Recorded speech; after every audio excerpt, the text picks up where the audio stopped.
Chers amis, bonsoir. Qu'est-ce qu'on peut faire quand on ne peut rien faire? Il nous arrive à tous de nous retrouver dans un chemin ou bien dans une étape de notre vie où on sait si on doit avancer, si on doit reculer. On regarde à droite et à gauche, on jette des regards circulaires et accusateurs sur des proches, par exemple sur des parents, sur mère, père, sur un frère, sur une sœur, et sur notre patron. On fait des mains et des pieds pour pouvoir s'en sortir, mais rien n'y fait. C'est comme quelque chose nous tire par la manche et nous dit non, nous ne devons pas avancer.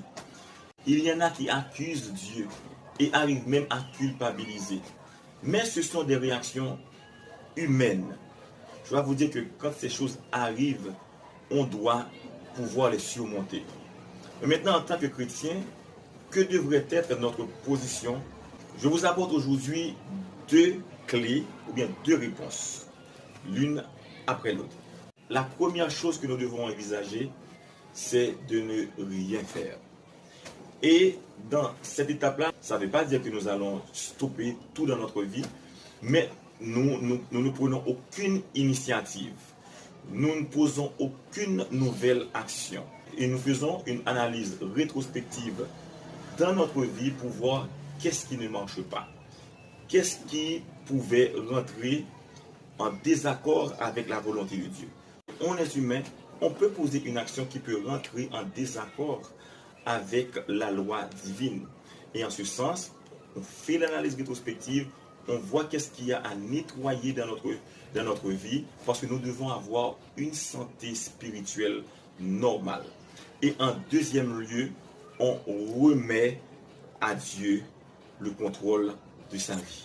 Parce que Christ lui-même a dit en Jean 15, verset 5, « Sans moi, vous ne pouvez rien faire. » Et c'est normal que vous arriviez à une étape de votre vie où vous ne saviez est-ce que vous devez avancer ou bien est-ce que vous devez reculer.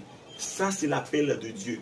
Dieu vous fait sentir que là, je dois être au contrôle de votre vie.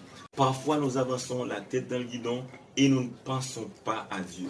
Là, Dieu veut que nous sachions qu'il est là. Remettez votre vie à Dieu. Donnez-lui le contrôle de votre vie et quel que soit l'état, quel que soit le niveau que vous atteignez, pensez que Dieu doit avoir le premier rôle dans votre vie.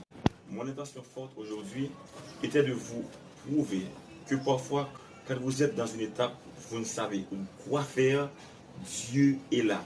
Parfois, c'est son appel. Il faut être sensible à l'appel du Seigneur. C'est lui qui vous appelle et vous dit, voilà, il faut me remettre le contrôle de votre vie. D'ici là, je vous souhaite une bonne journée, de longs moments avec la puissance du Tout-Puissant. À la prochaine pour une autre vidéo.